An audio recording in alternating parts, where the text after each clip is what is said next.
Sir, tonsillitis কেন হয়? Tonsillitis আসলে আমাদের কিছু ব্যাকটেরিয়া থেকে ইনফেকশনজনিত কারণে হয়ে থাকে সাধারণত। এছাড়া যে কিছু আমাদের ভাইরাস আছে, এগুলো ঠান্ডা সর্দি লাগে, ঠান্ডা সর্দি এখান থেকেও টনসিলাইটিস হয়ে থাকে। টনসিলাইটিস হলেই কি অপারেশন করতে হবে? টনসিলাইটিস হইলেই অপারেশন করতে হবে বিষয়টি আসলে এরকম নয়। টনসিলাইটিস হওয়ার কারণে সেটি রোগীর সমস্যা কতটুকু তৈরি করবে তার উপর আসলে নির্ভর করবে অপারেশন করতে হবে কি হবে না। কোন রোগীর ক্ষেত্রে আমরা অপারেশন করব আর কোন রোগীর ক্ষেত্রে করব না, এটার একটা গাইডলাইন দেওয়া আছে। যেমন এটাকে রিকারেন্ট টনসিলাইটিস বলে। কোনো রোগীর ক্ষেত্রে যদি এমন হয় যে তার 1 বছরে 7 বার টনসিলাইটিসের অ্যাটাক হচ্ছে, অথবা বছরে 5 বার করে যদি পরপর 2 বছর হয়ে থাকে, অথবা প্রতি বছরে 3 বার করে যদি পরপর 3 বছর হয়, অথবা সারা বছরে যদি সেই রোগী 2 সপ্তাহ তার কর্মক্ষেত্রে যেতে না পারে, বাচ্চাদের ক্ষেত্রে যদি স্কুল কলেজে না যেতে পারে, তাহলে সেই ক্ষেত্রে একটা অপারেশন আমরা সিদ্ধান্ত নিই।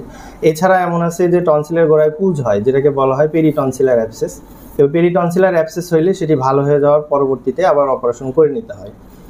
এছাড়াও আছে কোনো রোগীর ক্ষেত্রে যদি এমন হয় যে তার বারবার টনসিলাইটিস হওয়ার কারণে তার জ্বর অনেক বেশি হচ্ছে এবং জ্বরের কারণে তার খিঁচুনি হয়, সেক্ষেত্রেও করা হয়।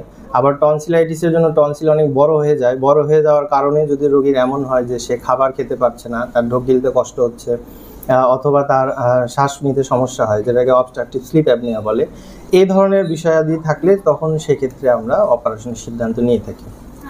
আচ্ছা স্যার, পরবর্তী প্রশ্ন, টনসিল যদি বড় হয় অর্থাৎ টনসিলাইটিস যদি হয়, অপারেশন না করা হলে সেক্ষেত্রে কি কি ক্ষতি হতে পারে? আচ্ছা, টনসিলাইটিস হইলে অপারেশন যদি না করা হয় তাহলে সেক্ষেত্রে কিছু পরবর্তীতে কিছু রোগ হতে পারে যেগুলোকে কমপ্লিকেশন বলা হয়। তো কমপ্লিকেশনের মধ্যে একটা বড় থাকে, যেটা কমন সবসময় পাওয়া যায়, এটা টনসিলের গোড়ায় পুঁজ জমে, এটাকে বলা হয় পেরিটনসিলার অ্যাবসেস। এছাড়া টনসিলের মধ্যে স্টোন তৈরি হয়, যেটাকে টনসিলোলিথ বলে। টনসিলের গায়ে সিস্ট হতে পারে। টনসিলাইটিস থেকে আরও কিছু রোগ হয়ে থাকে, যেমন কিডনিতে অসুখ হতে পারে, হার্টে অসুখ হতে পারে। তো এগুলা টনসিলাইটিসে যদি অপারেশন না করা হয় তাহলে সেক্ষেত্রে এই ধরনের রোগ হওয়ার একটা সম্ভাবনা থেকে যায়। আচ্ছা স্যার, ধন্যবাদ। আরেকটা প্রশ্ন, টনসিলাইটিস যদি বারবার হয় অর্থাৎ টনসিল বড় হয়, সেক্ষেত্রে কি ক্যান্সার হওয়ার কোনো সম্ভাবনা থাকে? এটা কিন্তু সাধারণ মানুষের খুবই কমন একটা প্রশ্ন। হ্যাঁ, এটা সাধারণ মানুষের খুবই কমন একটা প্রশ্ন, আর এই ধরনের রোগীরাও আমাদের ক্ষেত্রে প্রশ্ন করে থাকে। অনেক ক্ষেত্রে অনেক রোগী তার আত্মীয় স্বজন, পাড়া প্রতিবেশীরাও বলে থাকে যে টনসিল বড় হয়ে গেছে, এখান থেকে ক্যান্সার হবে। এই জন্য সে দ্রুত গতিতে এসে আমাদেরকে বলে আমাকে অপারেশন করে দেন।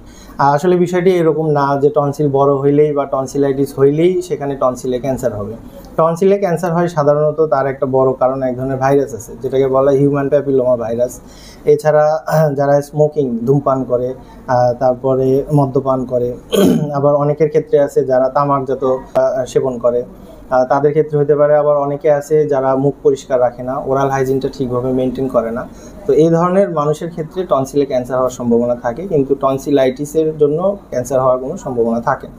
আচ্ছা, তার মানে টনসিলে ক্যান্সার হতে পারে, সেটার কারণ অন্যান্য কারণে হতে পারে, কিন্তু যে মানুষ ভয়টা করে যে টনসিলাইটিস হলেই ক্যান্সার হয়, এই ধারণাটা আসলে ঠিক নয়। হ্যাঁ, ধন্যবাদ স্যার আপনার সুন্দর মতামতের জন্য। আপনাকেও ধন্যবাদ।